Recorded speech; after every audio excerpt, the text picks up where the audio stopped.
When this pit bull got loose this morning, authorities say it went into attack mode, sending 2 people to the hospital and seriously injuring another dog. Now the dog's future is in the hands of a judge.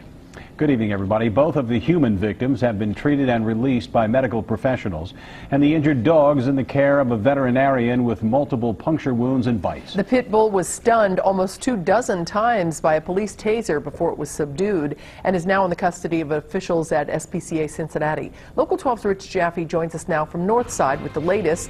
And Rich, what are the chances that the pit bull is going to survive this attack?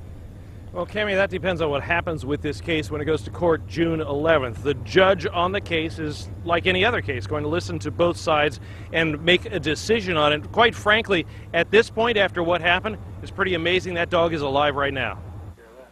According to the SPCA officer who took the dog into custody, Thsi is a very highly bred pit bull.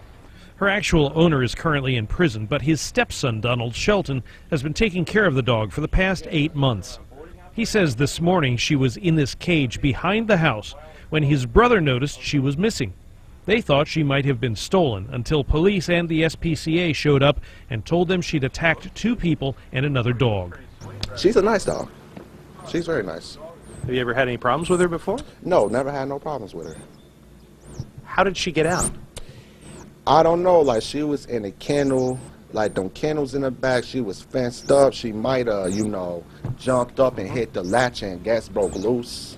Police say a man named Ted McGraw was walking his dog in front of 903 Sunset this morning when Thsi attacked them. McGraw tried to separate the 2 animals and was bitten extensively on the hand. A woman who lives in the home ran to his aid and was also attacked. Police say this is the 2nd Price Hill pit bull attack in just the last 2 weeks. We had one where it was in a local park, walking the dog. As they're walking, 2 pit bulls that are not on leash, not controlled, engage and attack the small dog. The dog ultimately died. As the handler was trying to separate the pits and his dog, engaged and attacked the handler. Handler sustained some pretty serious injuries on the hands, arms, and face.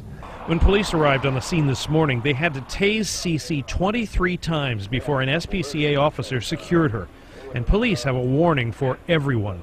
I don't know how much control there really is over it other than being observant, being aware, advising people to watch their surroundings. Again, just like if it's predators that are humans, be cautious of your surroundings and aware of them, and do what you can to protect yourself and your animals.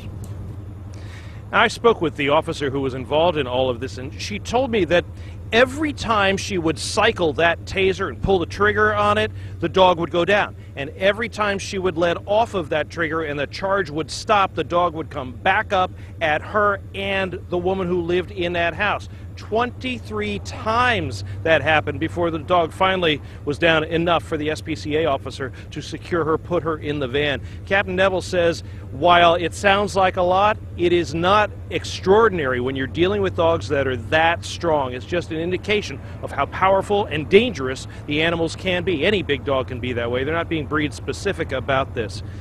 We'll have to wait until June 11th to see what happens with Thsi. For now, in Northside, Rich Jaffe, local